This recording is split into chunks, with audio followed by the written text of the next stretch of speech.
After half an hour of technical difficulties, we're finally ready to do my side of this podcast. After doing, 17 episodes of your bullshit, now it's time for my bullshit. Are you fucking ready? Is this going to be the next year of my life as well? Well, probably not a year. Okay, now I can take that. Yeah. As you can see on the screen, we're going to be talking about Formula 1. And I'm very interested what part of our audience is going to stick around after 1.5 years of Kingdom Hearts. I think that Venn diagram has a pretty small overlap. Oh yeah, no, like 100% bullying away everybody who's been watching over the last year and a half. Absolutely. And I'm here for it. Let's go. The difference between you guys and me is that you can leave. Yeah, you're stuck and I'm stuck here. Yeah. So, before we get into this, what do you know about Formula 1? Besides Cargo Burr? There's a bunch of cars that go real fast, and one of them is the fastest, and they win. Well, yeah. And there's people driving the cars, and sometimes people driving the cars drive them like head first into a wall and fucking die. Not anymore so much, but that used to be the case, I believe. Yeah, we're going to get into that. Today, we're going to be going through the history of Formula 1 from about halfway through the 1940s, for whatever reason, and up to the 1970s. And there's going to be a lot of people dying, indeed, yes. So let's get into this. I'm interested already with the halfway through the 1940s as the starting point for Formula 1. Is there any relation? Nah. All right, let's get into this. Before there was the real championship, there was the Formula. The name Formula 1 and Formula 2 and Formula 3 refers to the formula under which the participants race. It's just a set of rules. That's basically it. Both for the sport and the technical side for the car. At this time, 1946, they were racing under the rules and the cars from a few years ago because there was something else going on before that. You might have heard of it. Yeah, maybe. All participants just picked up where they left off pre-war, as far as they still had cars and they weren't blown up or scrapped to make, actual useful shit during a war. Nothing much interesting happened during these years. They were just getting back into the groove of racing. After all, the shooting and stuff. At this point, there was no official driver or constructor championship. They just were a bunch of guys racing around in circles with cars that maybe most of the time functioned. And, races weren't the safest of things, and that's going to be a theme going forward. As you can see here, just people standing behind some hay bales and cars going past at about like 100 miles an hour. That's fucking suicidal. Who gives a fuck? So let's get into the actual championships. From 1950, this is not a Formula 1. That's not a car. That's not a Formula 1 car. In 1949, the Motorcycling World Championships were introduced. Not to be outdone, the FIA, the governmental body for Formula 1, introduced the first ever Formula 1 World Championships just for the drivers in 1950. And that was the official start of F1. There were 6 Grand Prix in Europe, so not that much of a world championship, but you got to start somewhere. It's not that dissimilar from like the Soccer World Cup, right? That's still effectively just the Europe World Cup. Well, there's people in Brazil are going to be very pissed at you right now. Okay, it's a Europe and Brazil Cup. And now, like soccer doesn't exist outside of Europe. Well, and now Argentina is going to get your ass. Latin America is very big in soccer. Yeah. Fair enough. Yeah. It's still the biggest sport in the world. Anywho, let's get back to racing. There were 6 Grand Prix in Europe, plus the Indy 500 for some fucking reason. For context, the Indy 500 is a American race driven on an oval with a completely different rule set to F1, but for some fucking reason, they counted the points from that race also in the F1 World Championship, I guess, just to be sure to knock off the world part. Fair. At this point, these cars were just bathtub bums on wheels. Basically, 4 bicycle tires, fuel, mostly in the tank, an engine, a seat, and a steering wheel. Hold on, mostly in the tank? If it spills a bit on the side, who the fuck gives a shit? And also, here's a cigarette. Light it in the car, who cares? Safety just didn't exist at this time. I imagine lighting a cigarette in a car, with an open car at that speed is kind of difficult, though. Yeah, no, well, maybe not while driving, but there are a surprising amount of pictures of F1 drivers sitting in the pits before a race with just a cigarette in their face. Or behind the hay bales. Yeah, also. Even while they are fueling the cars with high alcohol fuel, which just lights when you look at it wrong. I get paranoid whenever I pick up a lighter at a gas station. Like, I make sure that I walk 100 feet away before I test whether or not it works. Meanwhile, these motherfuckers. Yeah, these fuckers don't give a shit. Yeah. This era, 1950 to 1957, was mostly dominated by Italians, as Alfa Romeo and Ferrari, and Germans, as seen here, this quite pretty Mercedes.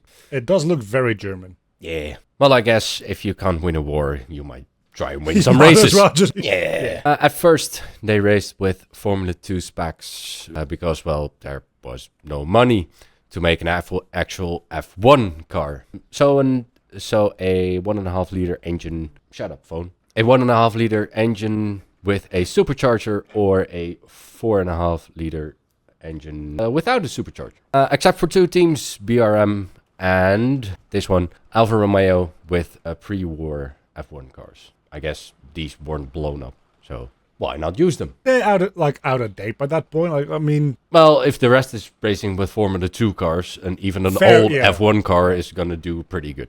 Yeah, okay. And also here you can see this, well, non-existent safety side of things. Do you see a seatbelt? No, you don't. No, I was mostly thinking this feels like what they thought aerodynamic was in the 1940s. That's what my mind is thinking. But yeah, you're right, no seatbelt. Yeah, and aerodynamics, we're going to get into that, but that's going to be a while. Yeah. At this point, it's just who has the biggest engine in the smallest car. Also, who the hell thought that these tires were going to give any grip? But, I guess technology progresses over time. I hope so. In 1954, the new formula was introduced with 2.5 liter engines. With that, Mercedes introduced the W196 with some amazing new features like streamlined bodywork and fuel injection. And they won both the 1954 and 55 championships. So here we have the first bit of kind of aerodynamics.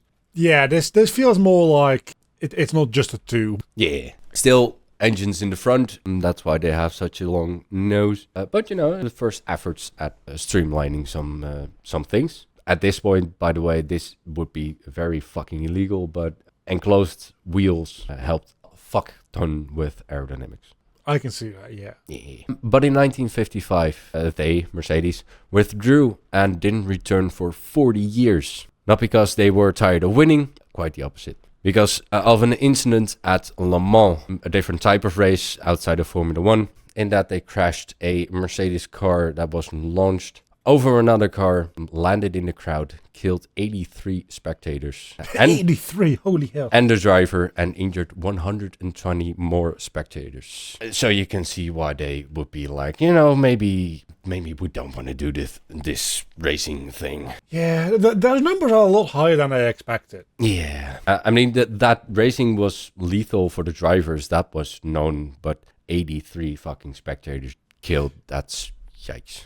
Yeah, no, the idea that the racers can just absolutely turn themselves into mashed potatoes against literally any part of the course itself, that's one thing. But and then even driving into spectators is another thing. But 83 and then 100 something 120 on top of that? Yeah. How do you even manage that? Yeah, well, if you really want to, there are videos on YouTube of this incident. Well, no. You don't want to see those. Even though the low quality, this is the quality of those videos. This is a still frame from that video. Even though it's this low quality, it's not a fun sight. Freaking yikes. And this incident was so freaking bad that this also prompted Switzerland to ban motorsport nationwide. A ban which was only lifted in 2022. Oh, wow. Yeah, it was that fucking bad. I mean, the drivers, there are quotes from drivers from this time saying that they knowingly step into the car knowing that there's about a 20% chance they won't get out of the car alive. And that's, I guess, the risk they took, and knowing. But spectators dying is always a fucking tragedy. Yeah. And this isn't the last time. Let's circle back real quick to that 20%, because that seems like maybe that wouldn't be entirely accurate, because that means that 1 in 5 dies. That means that there's multiple deaths every race. Yeah, it's a bit over-exaggerated maybe, but that's the mindset with which they stepped into the car. I mean, it's still insane no matter what the percentage is that you step into a car knowing that there is a full well reasonable chance that you just die today. Yeah. Speaking about that, this was a particularly bad accident, but this sort of thing was kind of the norm. As I said, the cars were freaking bathtub bombs on wheels, and the only safety around the track were some hay bales and by the side of the road. Which, by the way, burned very well. Oh yeah, absolutely. This picture in particular, this is at Monza, a track in Italy. This car is going that way. On the other side of these hay bales and I guess pylons, cars are going that way. No. And this is the fastest part of the track. And they didn't even bother making a proper wall out of hay bales. Who cares? Who cares? Couple down everything. Nah. Holy shit. These guys just didn't give a fuck. And that's gonna be for quite a while. Drivers knew there was a very real chance they wouldn't make it to the end of the race. Not just because the cars were as reliable as toddlers with a gun, but mostly because if they crashed, there were no seatbelts. Their helmets were a piece of leather with some goggles to keep the bugs out of their face, and the fuel tank was underneath their seat with the drive shaft between their legs. This is the helmet, by the way. So, I have to ask, why a helmet at that point? For show, I guess. This is literally a piece of hardened leather with a strap to make sure it doesn't fly off your face. I guess because bugs hitting your forehead kind of hurts, maybe? Yeah, probably that's it. That makes sense. Apart from that, it didn't do quite anything. The best chance to survive a crash for a driver was to be thrown out of the car and hope you land on a soft piece of grass. At 100 miles an hour. Well, hopefully you were thrown out in a corner and you were going like 200 miles an hour. Yeah. Hopefully. Okay. This safety standard held for a terrifyingly long time until someone fixed that. But, we'll get to that. He said the thing! After the Le Mans accident, the 4 remaining races for that year were cancelled out of, I guess, some sort of respect for the people who died. But before that could happen at the Monaco Grand Prix, driver Ascari had a massive accident which saw his car fly into the Monaco harbor. Seeing a ground vehicle flying through the air, landing into the water, isn't the best sign for a driver to get out alive. However, Ascari was rescued from the water with a speculated internal injury. Whatever his injury was, however, it didn't matter, because he died 4 days later driving a test at Monza. And this was the straw for Lancia to give their tech to Ferrari and also gave up on Formula 1. So that's another major car manufacturer out. And this is... I mean, it probably didn't help if he had an internal injury that he would be driving 4 days later. Well, maybe not. However, it just didn't matter. And this is this picture kind of... this isn't a picture of that accident, but this picture illustrates quite well the sort of thing you were hoping for when you crashed. Being launched out of your car into hopefully some hay bales or people who could catch you. Hopefully. Sure. So there's actually like a safety concern when racing that there need to be spectators, because otherwise it's even more unsafe. Yeah, kind of. That is bananas. Yep. This was him flying into the harbor. I see. I'll give you one thing. Submerging with a car like this is probably actually safer than with a modern car. It's easier to get out. Absolutely. Yeah. This is what's left of his car after the incident that killed him. And you could see why he's not getting out of that alive. That steering wheel should be like 90 degrees upright. Ouch. Well, I guess not ouch. He was dead instantly. Yeah, probably didn't hurt that much, but still. Anywho, in 1956, Fangio made good use of that Lancia tech. Hey, colour! Yay! Made good use of that Lancia tech and won his 4th World Championship with Ferrari. Because Lancia was like, we're the fuck out. Ferrari, here you can have our shit. Bye. In 1957, he won his 5th world title with Maserati, a record that would not be broken for another 46 years. Quite the achievement. That is quite the achievement, yeah. And now we're getting into the next era of Formula One, the British specialists. That sounds like a disaster. The formula didn't change for the cars, but the formula for the races did. It went from 500 kilometers to 300 kilometers or 200 miles. And there was the introduction of the International Cup of F1 manufacturers, which finally gave the constructors a chance to also participate. So now you have 2 separate championships, one for the best driver and one for the best constructor of the car. Seems like that would be difficult to distinguish. How so?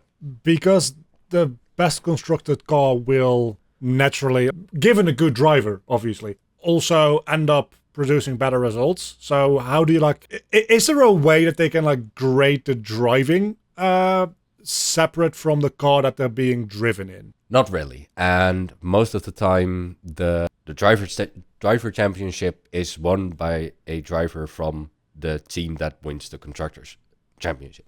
Most of the time. There are, in the 70 years that Formula One has been going, there have been a few times that both championships are won by a driver from a different team that won the constructor, but not that much. I mean, if anything, when that happens, it probably is a real big moment for that driver, right? Because they won the driver championship with an inferior car. Not necessarily. It can also mean that their teammate was kind of rubbish, or that another team just were much more consistent in. If you're consistently getting third, for instance, and one of them, and the number one explodes in one of the races. Yeah. Okay, that's some fucking foreshadowing. Yeah, we're gonna get into that. Yeah. No, that's fair. That's entirely fair. Yeah, no, that makes sense. But most of the time, it's the same team that wins both the constructors and the drivers. But in the 70 years, there's about 10 times that those two are separate. And that's actually pretty reasonable. Yeah. However, the first 6 drivers in a race were given points from 8 to 1. So first place gets 8 points, then 6, then 4, then 3, 2, and 1. These points gave a driver champion at the end of the season. Just counting these points for the teams would obviously be way too sensible for the Constructors' Championship. So, Yes. So to make it a bit more complicated, only the highest finisher per team was counted. So if your drivers finished first and second, that's good for the second driver in the Drivers' Championship, but for the constructors it doesn't matter because those points didn't count for them. But it still would then mean that the rest of the teams get less points because... Yeah. Okay. Yeah, because it didn't count for the Constructors' Championship, but the third place constructor only got 4 points for third place. So yeah. Yes. Yeah, okay. So that...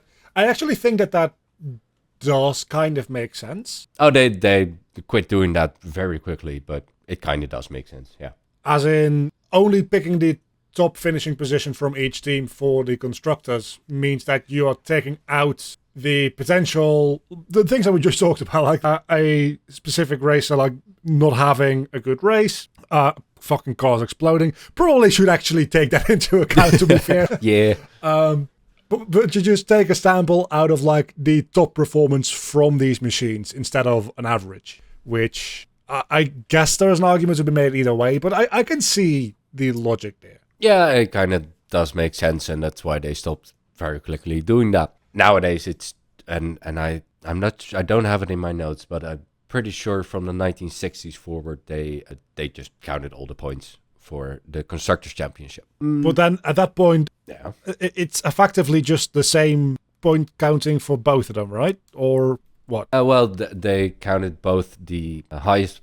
Just most teams had 2 drivers, so both points for the drivers counted towards the Constructors' Championship. So in that case, if they finished, but then how does a different? Well, just having a very rubbish second driver. If you have... Oh, I guess, yeah, that makes sense. As in the current season of Formula One, the team that is winning most things does that with one driver, while the other driver finishes at the bottom or even outside of the points, which means that at this point, after 9 races this season, the Drivers' Championship seems to be concluded, while the Constructors' Championship is fucking wide open. Okay. It can give interesting results, but we'll see. Anywho, in 1958, Ferrari gave Mike Hawthorne, this guy, his first title, which also was the first, but definitely not the last British F1 champion. And then he died the following winter. Related to cars or just... This time, no. No, just, Okay. just as you can see by this guy, maybe not in the best shape. And it's the 1950s, so, medical isn't at its highest point, so I'm not sure what his cause of death was, but not related to car crashing. That's something refreshing. Yeah.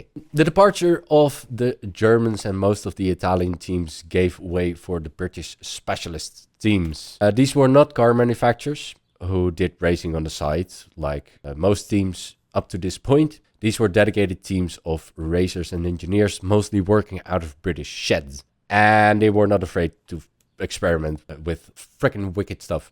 Well, for this time at least. 1958 saw the first win for a mid-engined car at the Argentine Grand Prix. This Cooper, one of those British teams. So this nice green and red car was the first car to not have the engine over here, but over here. Okay, yeah. Which kind of makes sense if your car is rear-wheel drive. That just means you don't have to put the drive shaft between the legs of the driver all the way from here to there. Yeah, that seems like that probably should have been a thought they had earlier. Yeah, but, logic and hindsight. And then the same car also won the Monaco Grand Prix, which is still raced today, the Monaco Grand Prix. This meant that 1958 was the last championship to be won by a car that didn't have the engine in the middle of the car, that Ferrari of Mike Hawthorne. And when the Cooper car got a bigger engine in 1959, it was basically unstoppable, besides the inevitable engine blowing up. Foreshadowing coming to fruition? Not yet. And that brings me to one of the most interesting people in Formula One, and that's Enzo Ferrari. And you might be able to guess which team he runs. No idea. So, let me introduce you to the most controversial figure in Formula One. A man that built a car company just so he could fund his racing team. A man that allegedly had no regard for the life of his drivers if they weren't winning. Enzo Ferrari, the founder, CEO, and godfather of the Italian motorsport. For a moment there, I thought that M was going to go a very different way. Well, there are some alleged things. Yeah, you gotta fund your racing team somehow. As long as there were no horse heads involved, I'm fine. As far as we know, no. Okay. The mid-engine revolution, he used his influence to get some misinformation into the world. In 1960, while his cars were being beaten by mid-engined English shed cars, he was quoted saying, "The horse..." Wait, let me put my Italian accent. "The horse put the car rather than pushing it." No, that was more Russian. Anyway. Why not? Let's just get cancelled. Yeah. Saying that all the while back in Italy, his team was working on a mid-engined F1 and F2 car for the next year. This is kind of his thing, just throwing shit into the wall. Into the wall? You gotta throw quite hard. Throwing shit. I mean, with the engines that they have. Maybe. Throwing shit at the wall just to get some misinformation out there to benefit his team. And just being a narcissistic asshole in general. Okay. Sounds like a real nice guy. This picture really helps. Yeah. The mob boss of F1 will be back. But we'll get to that. Looking at his age, he doesn't have that long to get back. Well, this is a picture from the 90s, I think. Okay. Yeah, that makes sense. Yeah. While the mid-engine cars were down on power from the front-engine cars, they were so much better through the corners that it didn't matter. And F1 never looked back. Also, every freaking F1 nerd is getting a fucking hard-on right now from this engine, but we'll get to that. The title in 1960 was fought between Sterling Moss in a Lotus and Jack Brabham in a Cooper. When Moss had a serious car crash in Belgium, however, his title fight was over. I mean, I know that there's very few people listening to this who have probably driven in Belgium in general. Yeah. But we both have. And I can say that this is just what happens when you drive in Belgium, period. Well, funny you say that, because at this point, the Belgian Grand Prix was still driven on a street track. I think... And the Belgian streets still haven't recovered from that to this day. I think it's a 18 or 20 kilometer street track just through some Belgian villages. We're going to get to that later, Jesus. But this race was fucking insane. Brabham took it even though Moss was back in time for the last race of the season at Riverside, California. So this crash was not lethal. He fucking got out of this and was back in the car in 2 months, which is fucking insane. But that car got fucking Thanos snapped. Yeah.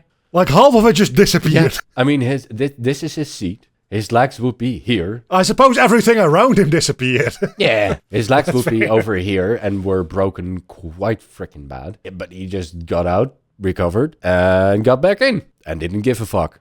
Okay. These people are fucking nuts. I'm starting to feel like anybody that shows any interest in racing in Formula One probably should just, instead of being put in a car, should be put in therapy. Yeah, maybe. Which brings us to the sponsor. No, I made that joke like 3 times. Well, maybe on the other side, people have done dumb shit that's dangerous for freaking ever. People go, Yeah, and they should all go to fucking therapy. if there's no chance of dying, it's no fun for these people. It's just daredevils being daredevils. Therapy. This is my point. Yeah, maybe. Anywho, the mid-engine cars were so much better that all other experimental cars had no chance. Like this 4-wheel drive Ferguson P99, which did win a non-championship race in very freaking heavy rain. But besides the performance in the rain, this car was just too heavy and unreliable. Fun idea. I was going to ask, why would you want a 4-wheel drive? But I suppose... In the rain, it's heavy, yeah. but it's just way too heavy and complicated, especially for this time. But, fun idea. Let's just try some things. By 1961, the small British shed mechanics like Lotus, Cooper, BRM, and later McLaren and Tyrrell and Williams had destroyed the bigger car manufacturers and changed F1 forever. The only actual car manufacturer that stayed in F1 was Ferrari, which at this point we can just say Ferrari is the only F1 constructor who has participated in every single season. So yeah, they're going to stick around. Okay, yeah. They have been in this sport for 74 years now at this point. And well, it does help when you have like potentially a hit list. Yeah. And like very vested interests. Yeah. And that Enzo Ferrari has... When did he die? Not sure. Anyway, he's Not dead. soon enough. He's dead at this point, but the mentality at Ferrari has never really changed. And they still just produce road cars to fund the racing. But Which is funny because for the most part, it's like the other way around, right? Mostly, yeah. At this point, McLaren has the same strategy, but most of the time it's car manufacturers. The saying in racing goes, win on Sunday, sell on Monday. So most car manufacturers just race to show that their cars are the best, and then you sell more regular cars because people saw you winning. Makes sense why Ferraris are so expensive now, though, if that's not like their primary goal. Oh yeah, and Enzo Ferrari was like, driving a Ferrari is a fucking privilege, so you're gonna fucking pay for it. And I knew I didn't like him, he's just Elon Musk. Yeah, absolutely. This guy is more Elon Musk than Elon Musk. Which is horrible. Yeah, there are still legal battles of people changing their Ferraris, putting a fun wrap on it or whatever, and then just Ferrari suing them for intellectual property damage. About that, yeah. Yeah. I cannot understand how that has any legal ground, but apparently it does. Yep. The most famous case on that was Deadmau5, who put a neon cat wrap on his Ferrari and was sued into fucking oblivion. Yeah. Man. No, they make good cars, but not a fun company.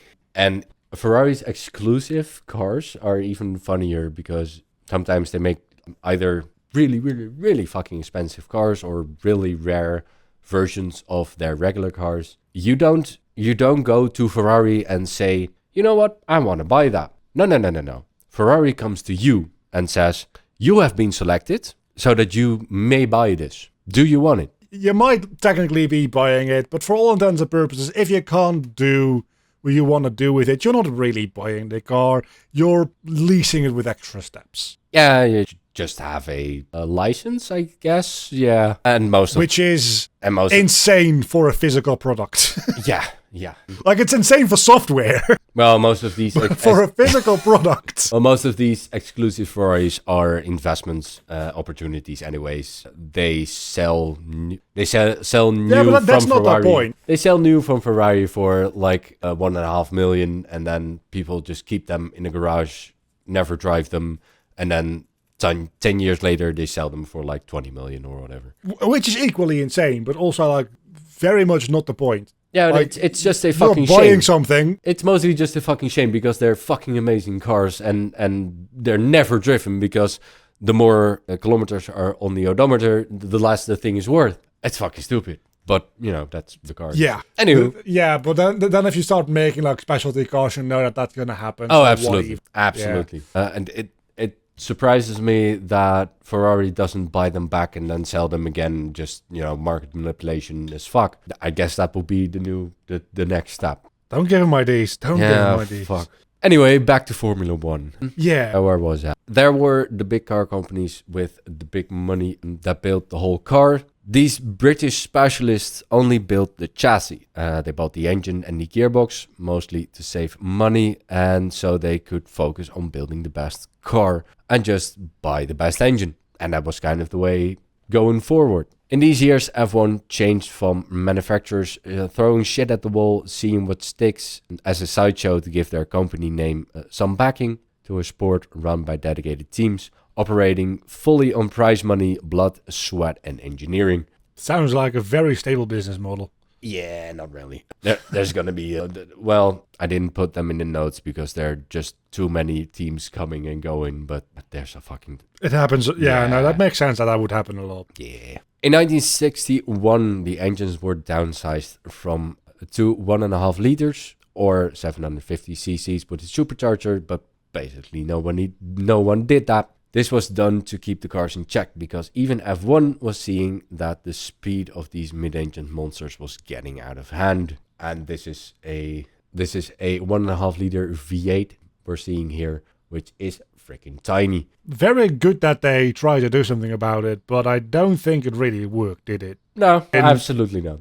No. I think, like, what are the top speeds of current Formula One cars? Like, Well, current Formula One cars are a fuck ton safer than these bombs on wheels. oh yeah, fair enough. But like, if they were worried about the top speeds, which I guess has to do with safety, but Yeah, mostly. Top speeds of current Formula One cars is about 340 kilometers an hour or 220 miles an hour. And that's with Yeah. a fuck ton of aero on the car, which slows it down. If you would strip the cars of the aerodynamic downforce, these engines can push easily to 300 miles an hour or like 420 kilometers an hour. man, that's fast. Yeah. And that brings us to the next era, 1962 to 67. Smaller engines, bigger brains. After the success of the mid-engine cars, the cat was out of the bag for new ideas and techs in cars. The first of these was the monocoque, which is not funny.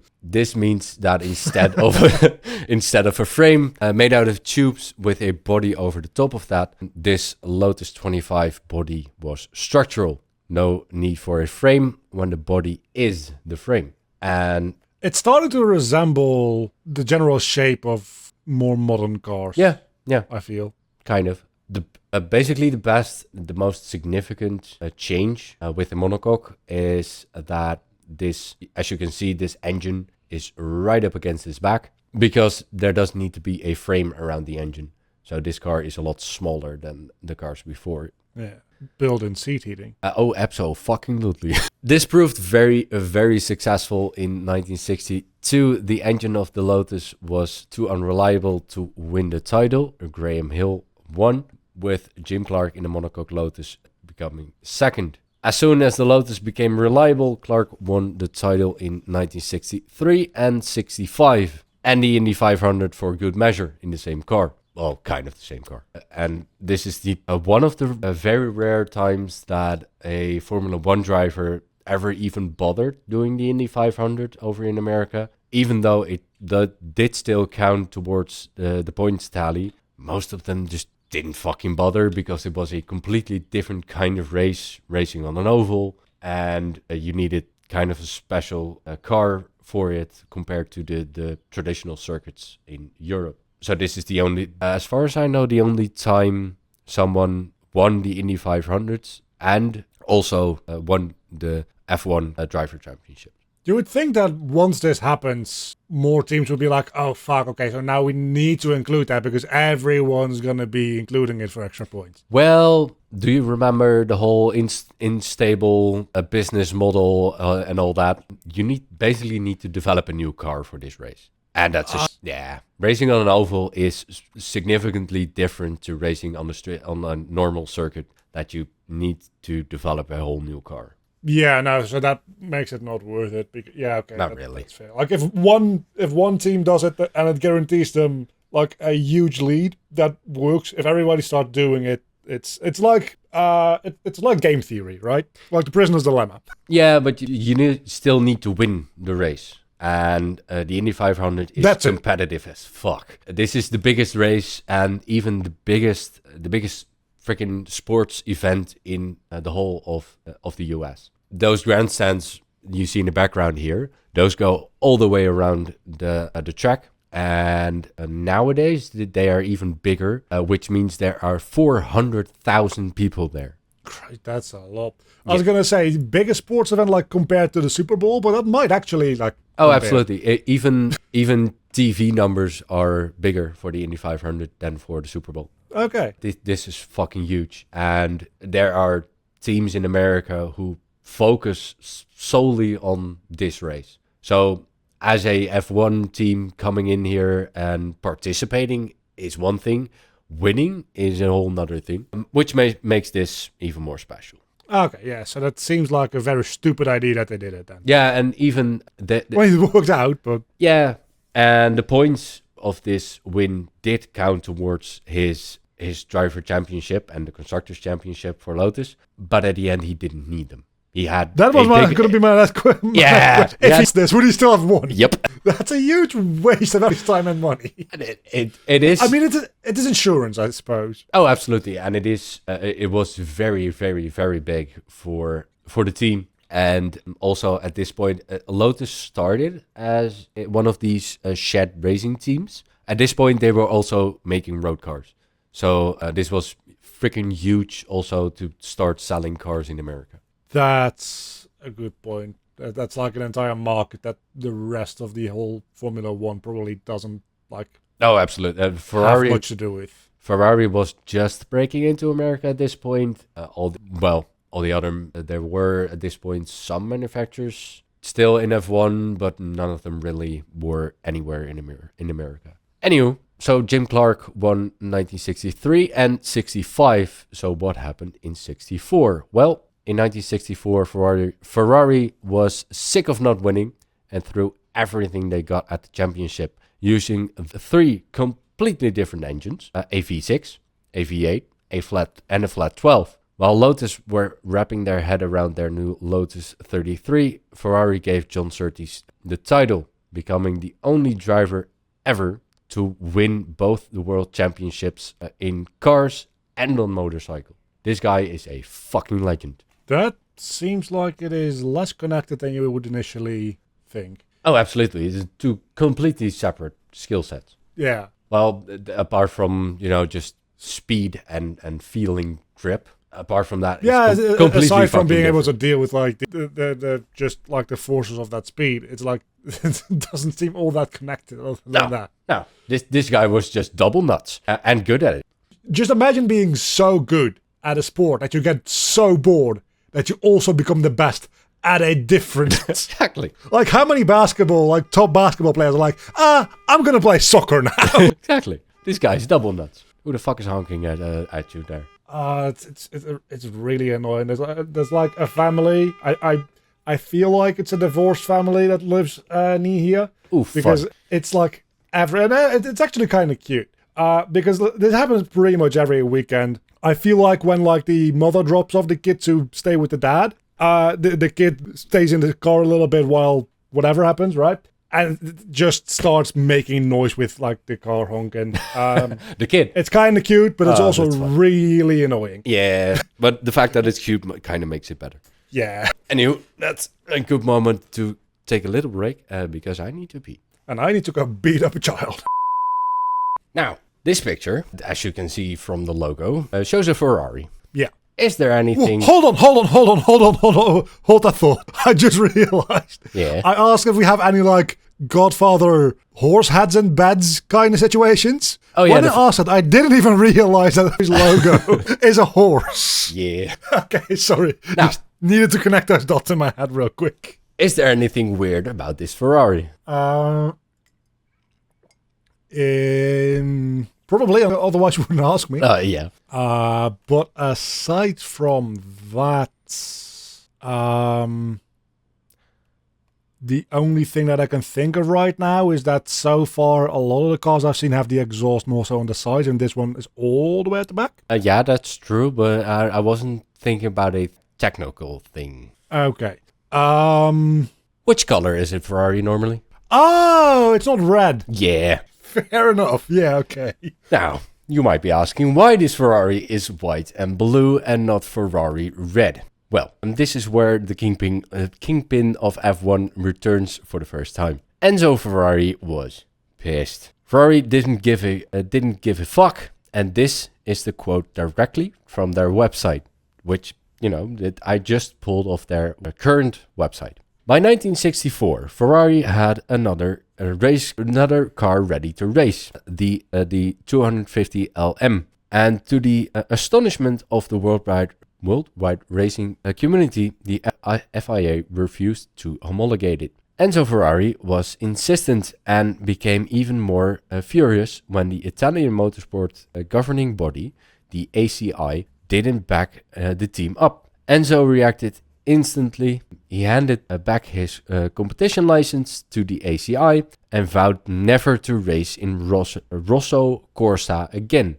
which is the Italian national color for racing. This occurred with just 2 races of the 1964 F1 seasons left to run. And at the next race, Ferrari was true to his word. The race was at Watkins Glen in America, and the team was entered not under the Ferrari name, but the North American Racing Team, or NARD. NARD. So that's why the colors are different, and that's just Enzo Ferrari being petty as fuck. Still with a big ass logo for Ferrari slapped on the side, though. Oh, absolutely. Well, if you look closely, there are some small letters underneath the prancing horse. That doesn't say that this is like on not Ferrari. On the top side, it says Ferrari. Okay. At the bottom, it says North American Racing Team, or NARD.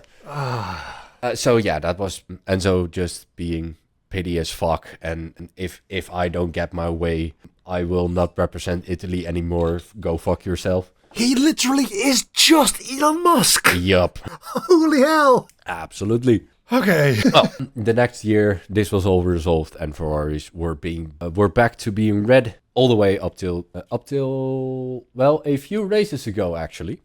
In which they brought a little bit of this blue back when Intel became their new sponsor. Oh, that was both integrating Intel colors into the car and a small callback to this car, which was fun. Kind of funny though that Intel is sponsoring the reddest fucking car. Yeah, that's why they wanted some blue on there. Yeah, which also looks ugly as fuck, by the way. Oh yeah, no shit. But money talks. Speaking of sponsorships, we haven't seen sponsorships on the car up to this point. And that's going to be a bit. Okay. Anyway, this was all resolved. And after this, Ferrari was back to being just red. In 1965, the Mexican Grand Prix also gave Honda its first victory, a name which we're going to see a lot more of as they come and go and come and go and come and go into the sport. But we'll get to that. Still racing with national colors here. I mean, this car couldn't be anything but Japanese. It literally is just a Japanese flag. Yup. So even while we're away from Kingdom Hearts, Yup. Japan follows us. After 1965, the limit of the 1.5 liter engines was eased, and now 3 liter engines were allowed, or 1.5 liters with a turbocharger or a supercharger. And this era was also known as the return of power. And again, all the real F1 nerds are screaming at their screen right now at the picture of this engine.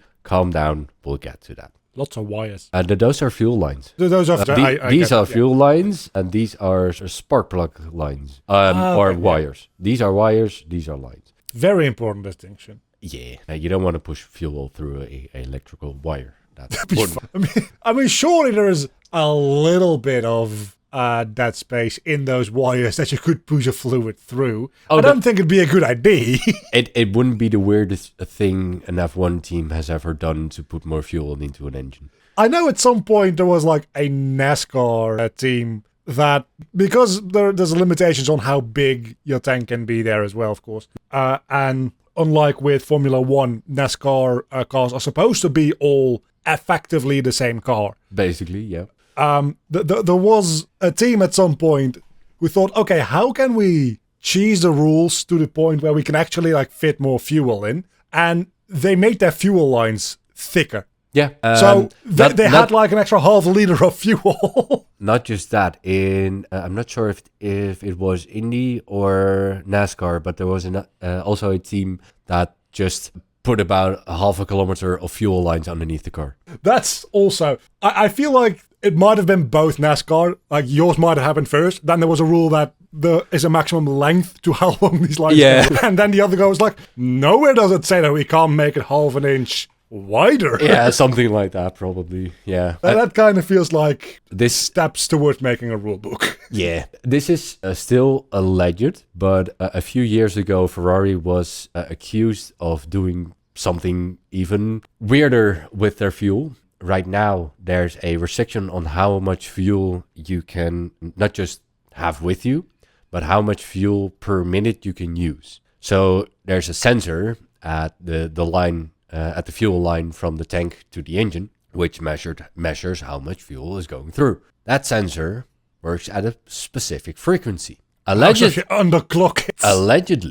what Ferrari did was put their fuel pump on the same frequency, but offset by one hertz thingy. So it would put more fuel through when it wasn't measuring, and the normal amount when it was measuring, and then more, and then normal, and then more, and then normal, exactly in the same frequency as the measurement device. But there was... I mean, at that point, like, if that actually happened, like, that's not even just a clever loophole. That is literally, like, avoiding the rules. That's literally circumventing the rule. And the stupid thing was, and that's where Ferrari has a very special and weird place in Formula One, as there are all the Formula One teams and then Ferrari, because they have been running for 70 years in every single freaking season. There is, and because Enzo Ferrari, they have kind of a privileged position in Formula One, and they just get away with more stuff. With this whole thing, this is still allegedly, because the FIA only came out with, yes, they did something wrong. We're not going to tell you what. And there is a penalty, but we're not going to tell you what they did. Which the other teams were like, you what now? That is so not okay. Yeah, but that's just Ferrari in Formula One. Okay, that is just... And that's the kind of thing Enzo Ferrari just got done somehow. Gotta admit, it's getting shit done for sure. Absolutely. But that's a good thing, but shit gets done. Yeah. For now, let's get back to the 60s. And we had that, yes. 1966 also saw the first use of composite materials, a tech which would later be another big revolution in the sport. This McLaren 2B used a aluminium wood laminate known as malite, They didn't really do anything great with this car, but a fun thing to try. Merging aluminum and freaking wood. I mean, that doesn't seem like the first thought you'd have for materials. Absolutely not. I get the aluminum bit because light metal, but why wood? Well, the thought was wood is even lighter than aluminium, so the aluminum would be the strength, and then the wood would be flexibility, something like that. I guess there wasn't a lot of choices in like plastic polymers back in that. Yeah, and carbon fiber is going to be another 40. Yeah, I mean, not even thinking about carbon fiber. Also, yeah. Fair. Also, another great example of the safety standards at this time. The curb is just a tire stuck in the ground, and the people in the background are just sitting on the berm right there. And we're wondering why cars go literally flying. Yeah, and kill like 100 people in the crash. If a car goes out of this corner like at 100 miles an hour, that's another 200 people dead. Yeah. No, that's, again, like standing behind one of those hay bales from before is insane. Yeah. It looks like there's at least like a ditch in between, but that's not going to save you. Absolutely not. That car is flying right the fuck over that. Yep. And then the driver following behind you. Whee! Yeah, and then through like 100 people. Yeah. I don't know what people would think. I mean, it's the 70s, so they're probably all high out of their mind. Well, at least he has a bit more of helmet here than we saw before. Hold on. We're in the 60s still, right? Not the 70s. So 65. They're not that high out of their mind yet. No, not yet. So they're still stupid. Yeah. Okay. Another thing that I was thinking about safety regulations is I don't know how I feel about the whole wood thing in a car. Because, again, we're coming back to the whole, it kind of like burns very well. Yeah. Well, doesn't seem like a very good idea. Funny you say that, because there is still a wood part on modern Formula 1 cars. Is it anywhere close to the engine? Kinda, yeah. That is insane to me. It's on the underside of the car. Okay, And it's done for a very particular reason.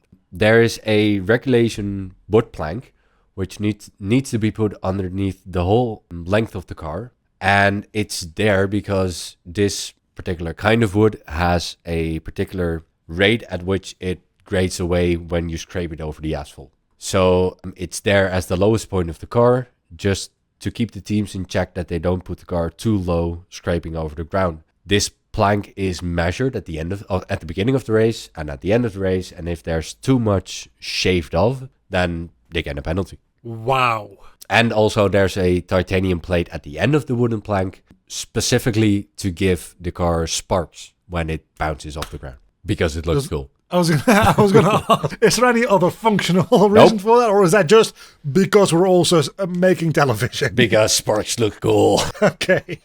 So wood is still used in Formula 1, funny enough. Yeah. Okay, yeah. It seems a little bit less ridiculous than this. Yeah, absolutely. But, okay, sure, let's go on. Yeah. All teams were struggling with the new rules. Ferrari, as seen here, had a reliable 3-liter V12, but a very heavy car. The other teams lost their engine supplier when Coventry Climax, not funny, pulled out, still not funny, leaving them with instantly outdated engines. Some teams tried to develop their own engine without any success, as seen here, the BRM car with a very, very, very cool and also very heavy and complex H16. So you can see these 8 outlets here, which are all cylinders, and there's another bank of 8 cylinders on the other side.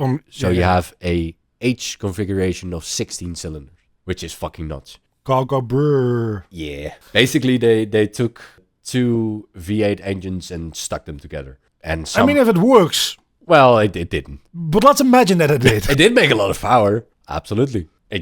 When it was working. And it was also way too heavy. Yeah, I figured that was the other side of it. Yeah. The winning car that year was a Jack Brabham, whose car was light and reliable, but underpowered. In a car with a space frame, so this is not a monocoque car, which in this era should not have worked. But the rest of the grid was just not good enough to keep up, just blowing up way too much engines and or having way too heavy or complicated engines. And this makes the last car to win with a space frame. As you can see here, there are tubes running everywhere, which hold the car together, and then the bodywork is just stuck on top. It's looking pretty sleek at this point. We're getting there. In 1967, Lotus came with the Lotus 49, powered by the Ford Cosworth DFV V8. And now all the F1 nerds are finally getting a tent up in their pants, because this engine fucking rocks. So much that they were like, well, I'm just gonna leave it naked. Yeah, because putting no bodywork over it just is less material and it's lighter. And it looks cool. That's fair. That's both fair. Yeah. The DFV was revolutionary because it was designed to be stressed. This doesn't mean it can't sleep and has a weird tremor. This means that the engine itself can be used as a stressed part of the car. So the engine is a structural part of the car. This means that Lotus could design a lighter and shorter car because the engine didn't have to be supported by a tube frame around it. As you can see in the picture here, the engine itself here is connected to the car, and it's the engine that keeps this part of the car connected to this backside of the car. That seems both genius and insane. Yeah, but it's a concept that's still used. So more genius. I guess the engine itself is also a very sturdy piece of metal, like the outside of it. It is an absolutely honking piece of metal, yeah. So why put in more metal if you already have metal to connect things? That was the exact thought, indeed. But it also seems like there's a lot of moving parts to an engine, which could fuck with connections. Well, speaking about that, like, just the vibration alone. Yeah. The DFV was unreliable at first, forcing a redesign of several parts and allowing Hummel, seen here, to win the championship on reliability. At the end of the 60s, overseas races outside of Europe formed about a third of the calendar, making it more of an actual world championship. The core of the season still remained in Europe during the spring and the summer, when with the overseas races at the beginning and the end of the season, something that remains the case to this very day. It's still Formula 1 is still very much a European sport. I'm not even going to make the soccer comparison again, because you're going to get me cancelled in more countries. Yeah,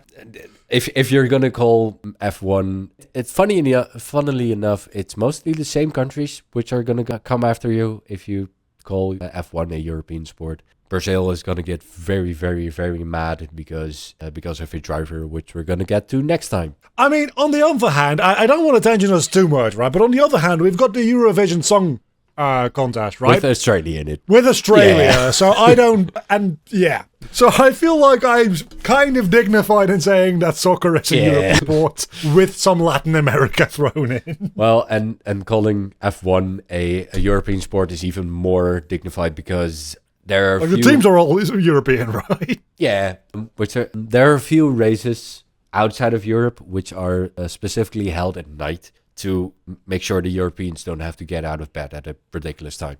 I still get out of bed for the Australian race at around 3 a.m., but the race, for instance, in Abu Dhabi is held at night, so the Europeans don't have to get out of bed. And Singapore is also held at night, so the Europeans don't have to get out of bed. So yeah, it's still very much a European sport. And I pity the American F1 fans who basically every time have to get out of bed in the middle of the night or just watch a repeat later. All like 15 of them. And there are quite a bit in America right now, mostly because of the Netflix series Drive to Survive. Oh, yeah, that makes sense. That would have been interesting. Yeah, that kind of blew up F1 in America. And now we have 3 races over there. Wow! Whoop-de-doo. One in Miami, one in Las Vegas, and another one in Texas. Okay, so specifically in very hot places for some reason. Well, these cars kind of prefer dry and hot, yeah. Okay, that makes sense, yeah. Especially these cars with no aerodynamics on them whatsoever. These don't go in the rain. Yeah, I kind of like the first thing that I was thinking about was temperature, right? Not humidity, but the fact that they prefer dry places specifically. Yeah. That adds up. Yeah. Yeah. No, okay, that does make sense. The 1960s was dominated by English native-speaking drivers. Graham Hill, Jim Clark, John Surtees and Jackie Stewart, all Brits, won 7 championships combined. Australian Jack Brabham won 2, and New Zealander Henry Hummel, which we just saw, won in 1967, and the American Phil Hill in 61. So all native English speakers. But it's just a fun tidbit. That's a lot of English-speaking people. Yeah. In 1968, Lotus lost the exclusive right to that DFV engine we saw before. McLaren and newcomer Tyrrell built their cars using the revolutionary engine. This season had 3 major innovations. The first, sponsorships. There they are. Before this time, cars were mostly painted in the racing color of their country of origin, and at most a logo of the manufacturer or the team of the car. Some cars also had small logos of the fuel company they were using, or tire company, but after the withdrawal of BP, Shell and Firestone, the FIA decided to permit full sponsorships. The first team to make use of this was Gunston, a small private team named after the Gunston cigarette company. And you'll never guess what they painted on their car. The cigarettes. Cigarettes. Yeah. And this was a trend going, we're not going to get rid of until this day. Nowadays, tobacco isn't the biggest sponsor anymore, but they're still around. They just have to be a little more sneaky about it. It feels so similar. So similar. Yeah. in many ways to companies like Coca-Cola and McDonald's sponsoring the Olympic Games. Like, see, we're doing healthy stuff. We're not bad for you. Well, except that this is a company literally sponsoring like the worst combination of this, which is things that need to be put on fire and gasoline. Well, at least this is more honest than Coca-Cola sponsoring the Olympics, because at this point drivers were still smoking the cigarette brands that were on their car while they were in the car. So that seems a little bit more honest. Oh yeah, no, definitely. Like anything more honest than the Olympics. That's... Oh yeah. But that's a low bar. Either being more honest than either the Olympics or Coca-Cola. Like, and that's not a high bar. That's just not being evil. I'm not saying that they're not evil, by the way. I'm not saying no one isn't evil, because I have no doubts. Oh, absolutely. That they're just FIFA wheels. But... Yeah. Yep. But let's move on. Yeah. Until the mid-2000s, we're going to see a lot of lung cancer ads on these cars. Cool. And they're still, till this day, they're still on the car. They just have to be a bit more covert about it. While we're at it, I have a question about sponsorships. Yeah. Because we have this whole, like, tobacco and gasoline combination, which is a match made in hell. Does it often happen, / has it ever happened to have a alcohol brand as a sponsor? Absolutely. Because that is even worse. The biggest sponsor in F1 right now is Heineken. Yeah. And the fun part is it's not allowed to have alcohol sponsors in Formula 1. So all the alcohol sponsors that are there is alcohol free Heineken. It's promoting their 0.0% products, but the product name is still freaking huge above the track. Such bullshit. Yeah. Because that's exactly why I ask it. Is like, do they allow like literally drinking and driving? Well, not literally drinking and driving, but that happened. Absolutely. I don't doubt it, but like that happening and them like the governing body of it being okay with it are two different things. This feels like a kind of rule that was maybe then implemented after it happened, as so many things are. Yeah, I believe up to the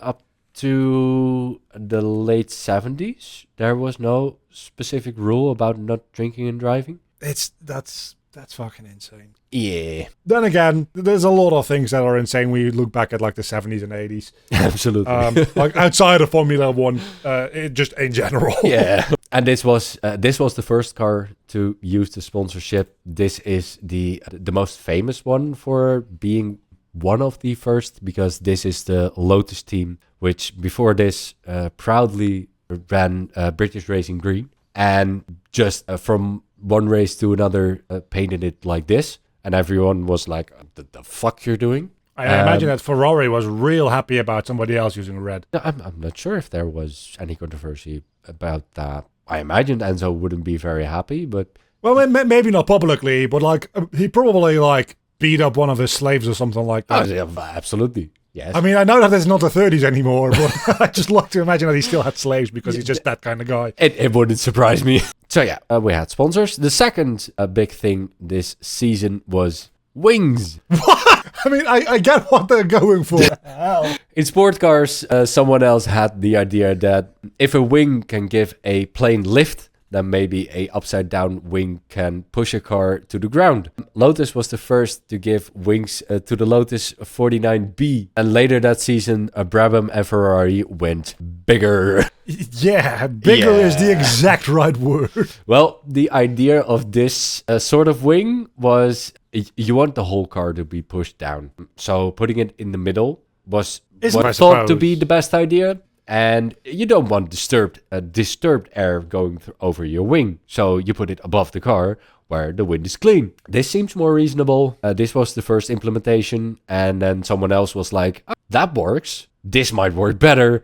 And it kind of did. I mean, when you explain it like that, it does make sense why that would work. Yeah. It just looks really weird, but it does make sense. There's going to be so much more weird wings going forward. Everyone has tried everything as it comes to aerodynamics. It's going to be fun. I can't wait to see the bullshit that they come up with, because like at a glance this looks like it wouldn't work. It kind of did, actually. Which is what's blowing my mind, because the explanation makes sense. Yeah. The end of the 2000s is I think the most ridiculous time for wings and winglets and aerodynamic thingies. But yeah, we're going to get to that. The last big innovation was finally safety. The full face helmets. They just turned people into Darth Vader? Kind of. A lot of people did get burned alive, to be fair. Oh yeah, absolutely.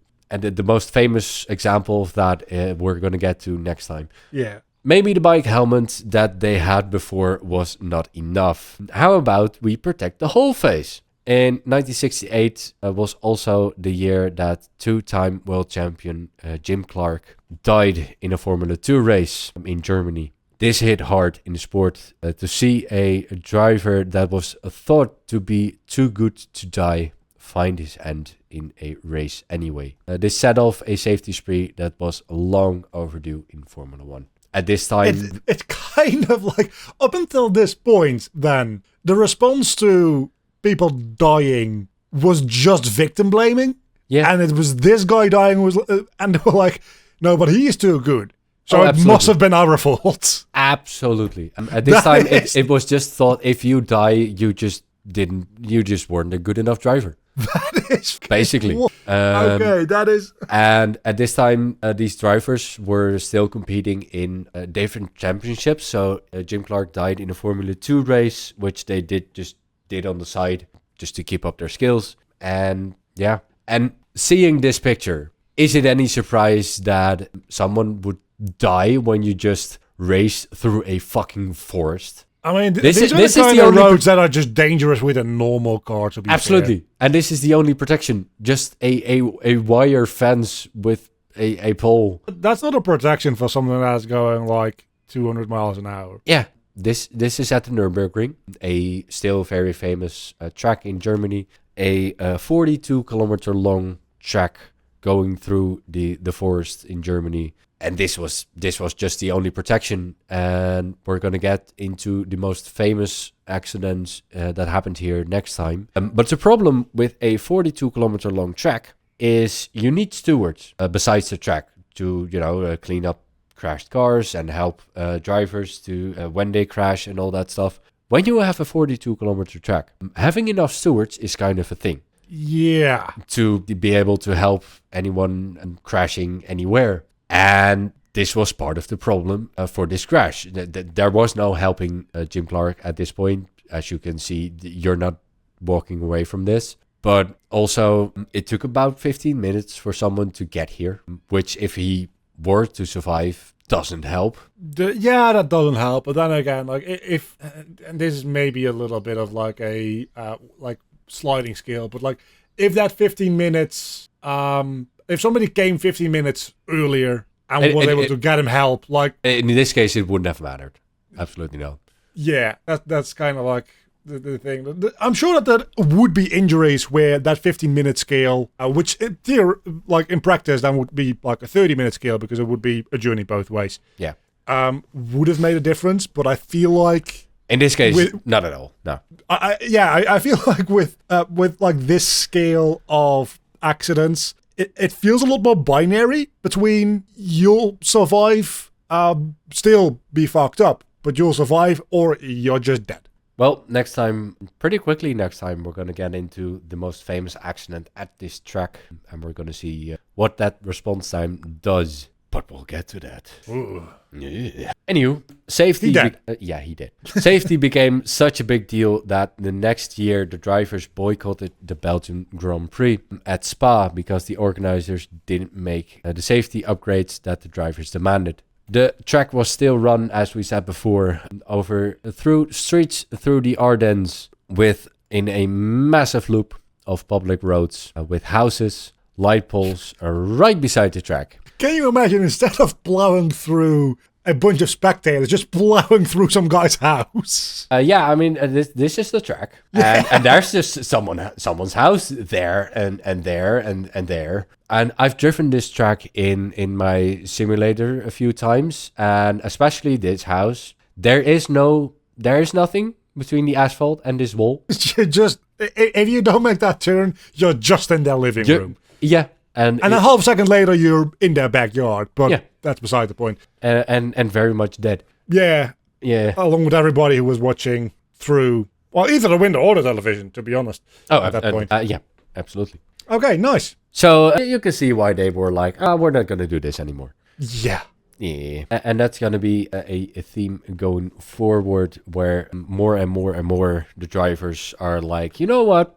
I don't like dying. Can we do something about that? Otherwise, we're just not going to race. Well, it was about time. We're like, 30 years in now? Yeah, it was about time. The drivers were like, maybe not dying is a good thing. Maybe. Would be kind of like a nice little bonus to stay alive. Yeah, I have a wife and kids. Maybe I want to be around for that. Anyway, 1969 saw the return of teams thinking it was a good idea to drive a four-wheel drive Formula 1 car. Yeah, and this is a really ugly car. Absolutely. There were 4 four-wheel drive cars at the British Grand Prix. Hold that thought. This looks like they're going to go back to the future. Kinda, yeah. This looks like... It would be quite easy to hit 88 miles an hour in this. Yeah, no problem. Much easier than in the DeLorean, I'll tell you. Yeah, absolutely. That thing was underpowered as fuck. Yeah.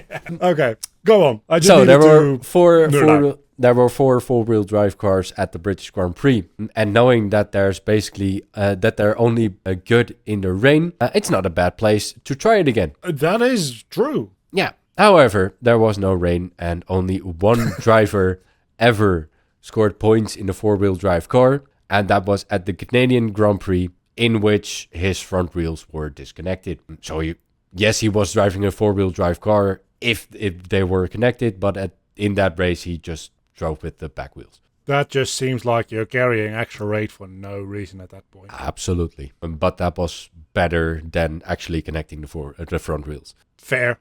Which is kind of dumb. 1970 saw Lotus rolling up in the Lotus 72. An absolutely alien car compared to everything before that. I said before that they're starting to look like modern cars. This just straight up looks like what I imagine an F1 car would look like. Yeah, kind of. But this car had so much new stuff. Variable flexibility torsion bar suspension. It's somewhere in this picture. I don't know how it works, but it was good. Okay. This is some suspension, and there is apparently a variable flexibility torsion bar in there somewhere, and it was good. I'm gonna be real, you're just saying words and I'll just believe that they're impressive. That's what I did the last 17 episodes. There were hip-mounted radiators. So instead of a big old gaping hole at the front, which would house a radiator as seen here. Yeah. The radiator would be there, air would go in, would cool the cooling fluid in the engine, and then would go back into the engine. Lotus was like, nah. We're going to put them on the side over here. so the front of the car can be more aerodynamic. And that wasn't all. They also had inboard front brakes. So the brakes for the front wheels aren't in here. They're in here. And that's why you see a air duct going in here and going out here to cool the brakes. And an overhanging rear wing, which just makes sure that all the downforce produced over here is pushed directly into the back wheels where you need it to push the car forward. Especially in the hands of Austrian Jochen Rindt, he dominated the championship until a brake shaft broke at Monza. Jeez. Anyone who knows anything about racing at Monza knows how big of a problem it is to have a brake failure, especially there. Monza still is one of the fastest Formula 1 tracks. It's basically an oval with extra steps, big old straights, 7 corners, and the rest of it is just who has the most powerful engine. So having a brake failure at Monza is kind of a big deal. What happened is one of his front brakes, the brake rods broke, and one of his front brakes didn't work anymore, which just pushed him into the barriers, where he crashed and basically spun to death. He hit the barrier at an angle, and the car was spinning, and the forensic investigation afterwards basically said that he spun to death. The impact at first wasn't enough to kill him, but the G-forces in the spin was just lethal. Okay, it's just because he was spinning. Yeah. If you want to see it, it's on YouTube. It's very bad quality, and that's a good thing. Okay. Not fun. And this is what was left of the car. Jochen was killed, and even though Jackie X won 3 races after that, Jochen took the championship posthumously later. I mean, that's impressive. That's how dominant this car was. Jackie later said that he was happy he didn't win that year. That would just have felt very wrong to steal the championship from Jochen, who was that dominant and then died. It just felt better to give it to him after he died, because he was also kind of a legend in the sport. And that's on that very, very sad note. We're going to leave it for today. Next time, we're going to get into this guy. And all the F1 nerds are going to be very excited for this story when we're going to talk about the rivalry between Hunt and Lauda, which you actually know kind of a thing about. I do know a thing or two about that. It's like that and like very surface level modern stuff is all that I really know about Formula 1. So next time I'll have opinions. Yeah. But for context, we in the past we did another podcast in which we talked about what was the title of that film again? That one movie about very fast cars. Yeah. Rush, that's it. Which talks about the rivalry between Hunt and Lauda. And that's where we're going to pick up next time. Okay, cool. Any thoughts? A lot of dead people. Yep. I must say that the last one there is very impressive. He's like dying, but just like too cool to lose still. Yeah. Like, even... what do you mean I'm dead? I still won. Especially when you think that one single driver won 3 races after he died, Jackie X. Yeah, it's not even... Exactly. It's not even like, but there were like very like 1 in a million circumstances to make that work. No, he was just always going to win that. Yeah, absolutely. And that speaks to his talent and also that revolutionary Lotus car, which was just freaking amazing. Yeah, that's insane.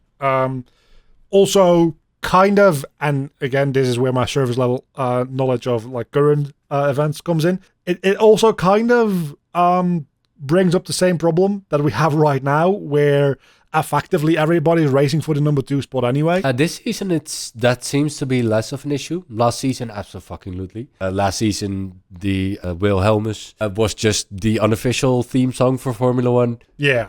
This season, it seems to be less. The other teams seem to be catching up, and Max's teammate doesn't seem to know how to drive that car. Well, that's at least something. Yeah. So a little bit of competition is like good in a competitive sport. Yeah. This season we had 4 different winners in 9 races. So that's a lot more than 2 different winners in a whole season last year. I mean, it's progress. Yeah. Still wouldn't call it like a cutthroat race. Oh, Max is gonna win the championship, absolutely. But this year might be a year in which He has to actually work for it. well, that, and also this might be a year in which the driver championship goes to a different team than the constructors. Okay, that might be interesting. Because Sergio Perez, Max's teammate, ain't doing shit with that car. Oh, so it's a one-man team, and there's also like there needs to be a second because that's what we do. Yeah, I mean, last race, Max put it in the second spot in qualifying. Sergio Perez was in 16th. Jeez. Yikes. Well, it's clear that they have their priorities on one man. Well, it seems to be not that. It more so seems to be that car isn't as dominant as it was last year. And Max just knows how to race around that, while Sergio is struggling big time. Ah, okay, yeah, that also. Anywho, we're going way in the future now. Way in the future, and my idea for this series was to have probably 3 episodes on the history. So we went from the 1950s to 1970 now. Next time we'll go from 70 to probably 90 or 2000. And after that we'll go from wherever we left off to present day. And the last podcast I want to dedicate to present day. Yeah, okay. So that For sounds total, like... yeah. Yes, that sounds like you've got a lot of work ahead of you. Yeah, this was a shit ton of work. It's real good for me because it's real nice to just show up, sit down, be a dick for 2 hours, Yep. and then have to edit this. But anyway, Yeah, I kind of had. Now I know how much work you have done in the last 1.5 years, and it's a shit ton. yeah, in the background, I'm already planning out what I'm gonna do after this, so that I don't like. It's always really annoying. Like when we were texting today about our starting time, you're like, I'm still putting together the last Yeah. season. Like that's happened to me multiple times, and that's always a pain. So I'm trying to like get ahead a little bit, so that by the time you're done with all this in like 4 months' time, I'm all ready to go with like 2 episodes just like done. Yeah, I found out last week that procrastinating on this is not a smart idea. I have a 40-hour a week job, and every single night last week after I got home and had dinner, I went upstairs and was just writing. And talking about that, a very big thank you to whoever or whomever wrote the history of Formula One Wikipedia, because that was a shit ton of help. I imagine that does help a lot. Yeah. Yeah. To be fair, you have to pull your research from like more stuff than me, because I can just find everything about a game combined into one video. That's then 12 hours long, don't get me wrong, still a lot of work, but I don't have to go looking around for information. Well, nearly as much as I imagine you do. This basically all came from the history of Formula One Wikipedia. Okay, in that case, just get fucked. With some fact checking on the side, and then just Google images. Fact checking? Do you mean Wikipedia isn't a trustworthy source? Maybe. Oh my god, I never could have thought about that. Yeah, and then just Google images for the slides. Which, knowing the reputation in Formula One for fair usage of their material, the next few episodes are going to be interesting. Yeah, I think we're going to be fine as long as we don't use moving images of Formula One most of the time. Then we're fine, and we're still pretty small, which is a good thing. Yeah, that's kind of what I'm getting at as well. Is I think like YouTube's automated claiming system doesn't really work all that well on still images. Well, we'll see. So as long as nobody manually claims it, we'll be fine. And if somebody does manually claim it, I don't give a fuck, because we're not running ads on this anyway. Yeah, fair enough. As long as they don't block it, I'm fine. Yeah, and luckily we still have our sponsor of the day. No, but now we don't. Therapy through NordVPN. Yeah. See you back next time. Yeah. Bye.